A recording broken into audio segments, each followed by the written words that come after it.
Let's talk about the limitations of the one-point grid and things you might want to watch out for. So here's the horizon line, and what we have talked about is we want to build a one-point grid and we're building boxes into it, and our multiplication method will help us with this to multiply these into perspective. So we just covered the multiplication method, so the next step you want to do is actually build boxes.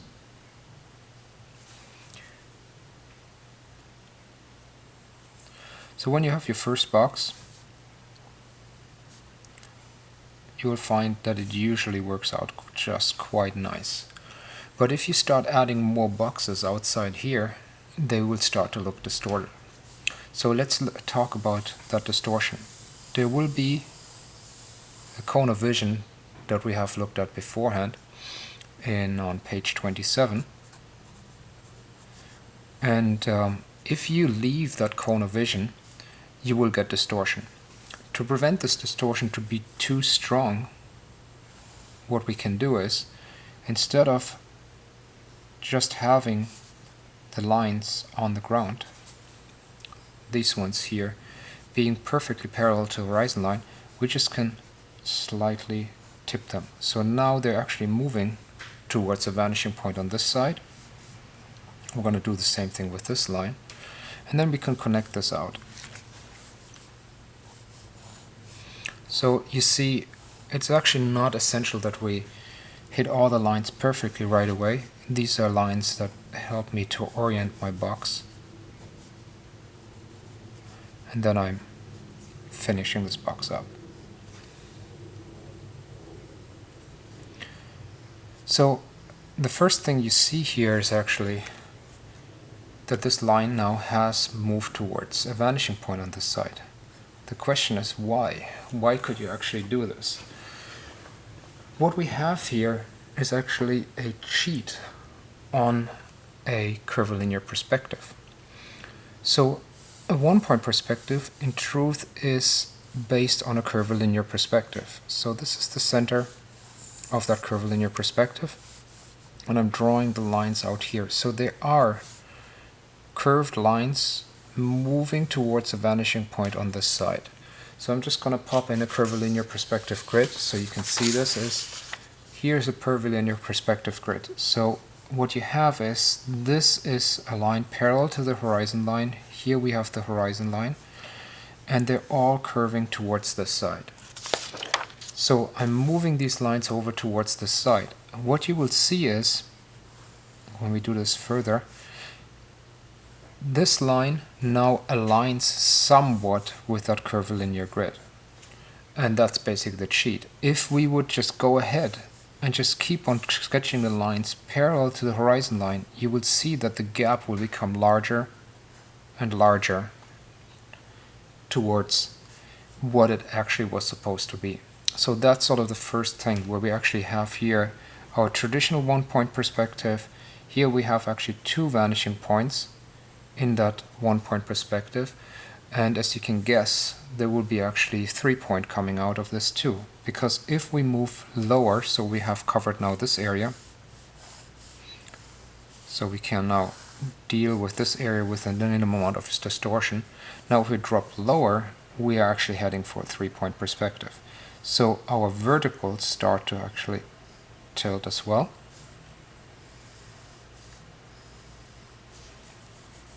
And we're still having the 2-point vanishing point on this side, so I need to hit that. And I'm going to hit this.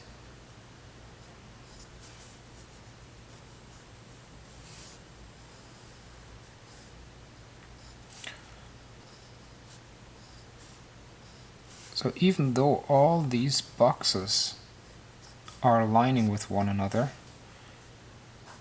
they're following different directions in the grid. So now we have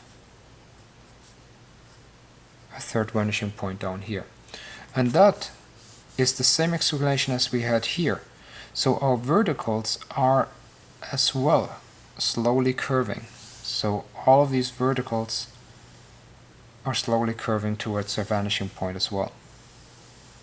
but the closer they are to the horizon line, the more vertical they look. So here we actually have 3 vanishing points in here. So to flip back in the grid here, this was going towards the side, towards the left and the right, and these are the verticals we're looking at. So the verticals are moving towards this direction. Again, if I'm having a vertical in this area, right in here, they're matching up really close with one another, so we can actually ignore this. But the further we're moving downwards here, the more we are actually moving away from the original 5-point perspective or curvilinear grid. So that's where you start to point with the verticals towards this vanishing point.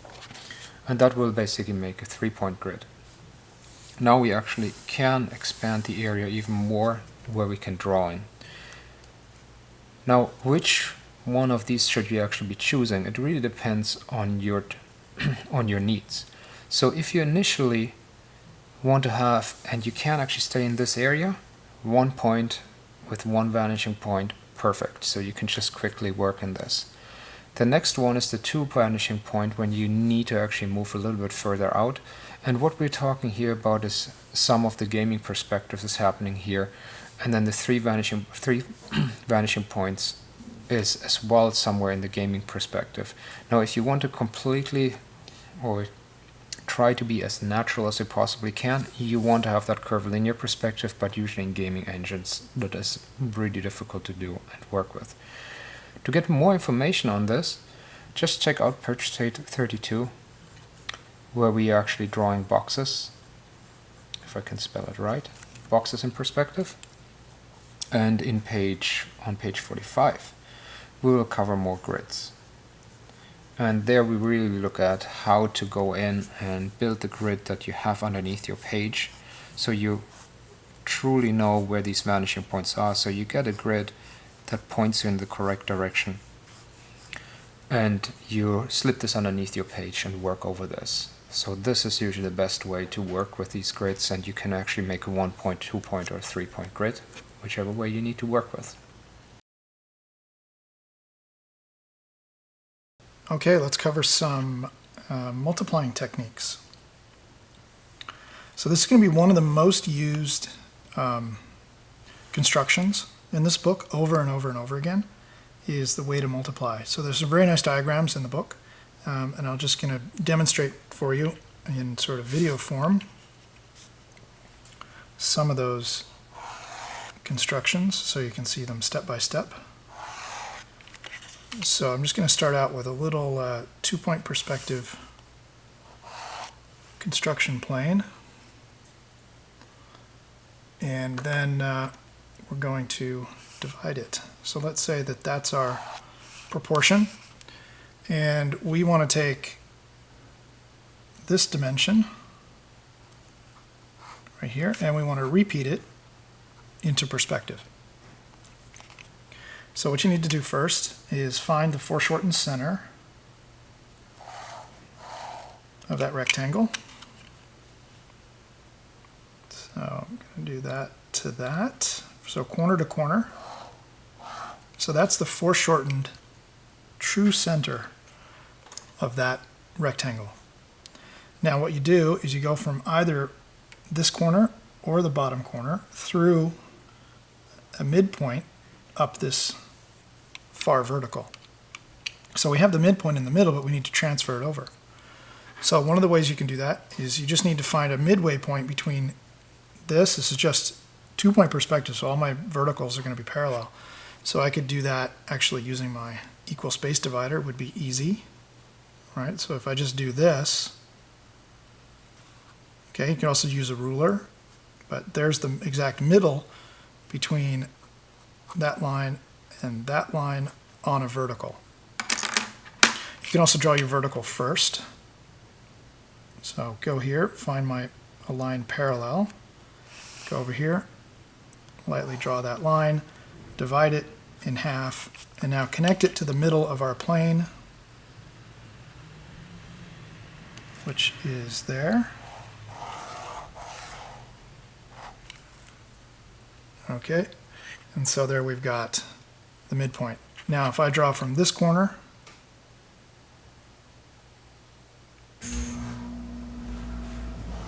here, or from this corner through the midpoint of the far side, I'm going to get actually the exact same result. So let's see if that's the case. So here's the point on the bottom, here's the point on the top, and they line up. So these are the exact same dimension. Okay, but in perspective. So they're foreshortened. So this is auto foreshortening as it was described in the book, and this is the construction. And so you can just keep repeating. So the way that we like to do it a lot is to draw from the shorter line, especially when you start freehand drawing these. So if I draw from this corner through the midpoint to find the next one, right? This is a shorter line than this corner through the midpoint to find the next one. That's a much longer line. So this line is actually less accurate than this one. This one hits at an angle that's closer to like a 45, whereas this one's getting more tangent, right? Or sorry, parallel to this guideline. So when that happens, right, the sort of margin for error increases. So this is the one that we prefer to use, is the shorter line from corner through midpoint to find the next line. So first find my parallel and run it out, and there's the next one. And you can use this in any direction. So we could also go from here through here down to there. We could also go from here through this midpoint up. So if I want to bring this plane forward, just go from the bottom corner up through the middle up to the top, and find my parallel again, my vertical. There's the new vertical. So that's a really easy way to work. Now when you have all these guidelines, let's talk about just transferring some points. They're really easy to replicate. So if I see that this diagonal goes from this corner, and I treat this like it's going to be a center line, and we're going to mirror this construction over to here, right? Let's first just mirror it with the lines we already have. Well, we have an X across there, and we have that there. So let's just put an X over here. So I'm going to just draw an X.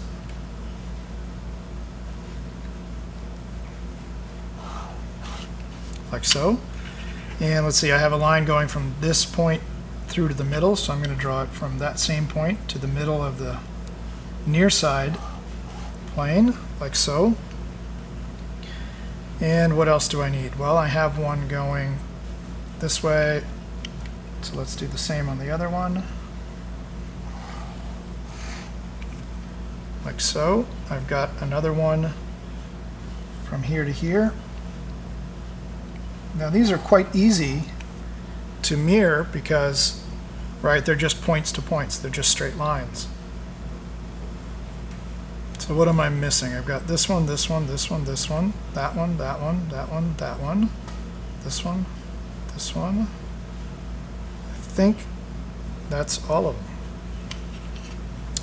So now let's do something like drawing a curve, like we're drawing a section just like we did in the book. And I'm going to draw a curve, and I'm going to start on the far side like this, and I'm going to draw through here,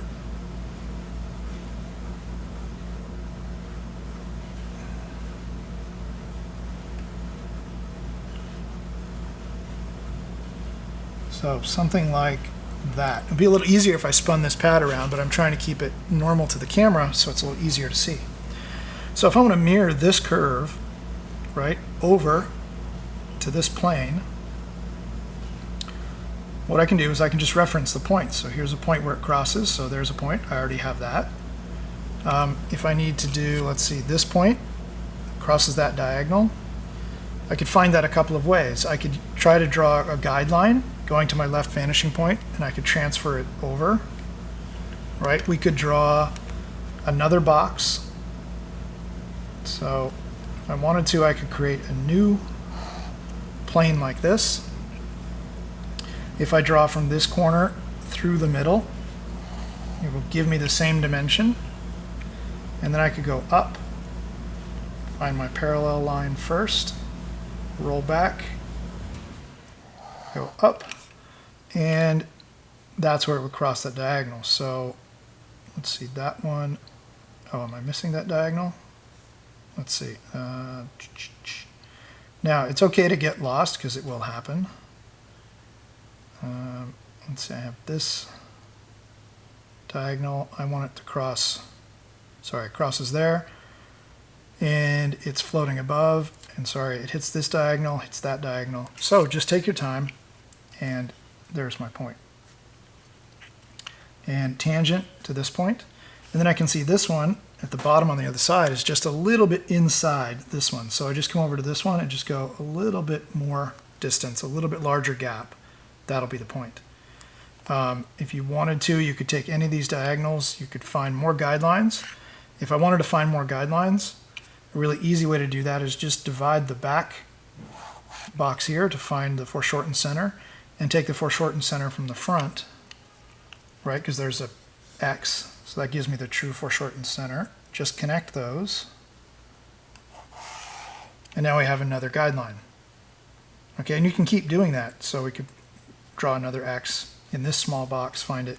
And that would be a really accurate way to add more guidelines. Right, another way, I could use my trusty equal space divider again and just divide it. Or I could use a ruler and divide it, and then I can draw another guideline going to my left vanishing point, like this. Okay, and then I can look for some approximations and say, oh well, it's a little bit above where it crosses that diagonal. So that's the diagonal going to the center, that's this one, and my curve crosses this guideline just a little bit inside or hits the diagonal just a little bit above. So either way, I can go a little bit above my guideline. That's where it's going to cross the diagonal. There's a point. So that helps me to draw the curve. So now let's draw the curve. And see, make sure it goes through those points. So the one place it'd be nice to have a little more help is maybe like right about in here. So I'm just going to be careful when I draw through there. But I know the first part is just leaving here, here, and then tangent. So this, in this case, I am going to spin the pad around. It's going to be much easier for me to draw this curve. So I'm going to start here, tangent, and then through that point, and then down to the ground. So that's basically the curve. Looks something like that. Okay, and that's the same as this one. And you see, it doesn't matter. I could be doing this view could be all drawn this direction as well, right? We're looking up at something. It doesn't matter which orientation. The construction stays the same. Okay, and then I'm going to come up out of here, tangent, and I've got to go through here, here, and then back over. And I can see, well, this gets pretty close. So now just freehand in a guideline and say, oh, it's just a little bit past that diagonal. So there's a little bit more help. Okay, and it's kind of straight through here. So if I say, well, that's kind of straight and it crosses my center line there, going through this point, that's even more help. So you can actually get very accurate with all these construction lines. All right, just depends how important that curve is and how much time you have.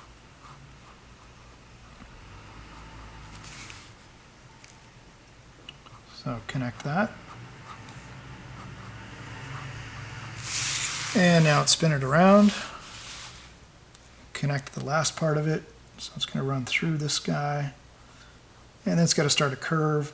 It's a nice full curve right through here, tangent to the outside. And there we have it. That is how you multiply first to find foreshortened centers. You can do that in any direction. You can take any box size, find its foreshortened center, find its midpoint, pull it forward. Okay, this is something we'll start doing a lot with freehand sketching. So you're going to just do, for instance, and this is why it's important to practice those early skill sets of connecting points with straight lines, like that. And then let's run this line out a little bit. And then let's go from, let's run this, a new guideline out. There's the midpoint. And let's take, right, the short direction would be this way, so I'm going to go that way. So from that corner through the middle, up, there's my foreshortened distance. So I just took this point A, treat this as the center line, and then mirror that forward to find point A2, let's call it. And then if I was going to draw a parallel line freehand, what I want to do first is draw over this, find the parallel, then go here and try to draw my new extended foreshortened plane. So that's our extended foreshortened plane. And you can go, like you see in the book, you can go in any direction. So that's plotting a curve. It's plotting points instead of drawing boxes. But in the end, right, each one of these points could be a little box with a corner. Right, so you can draw boxes, you can draw verticals, use X's, however you like.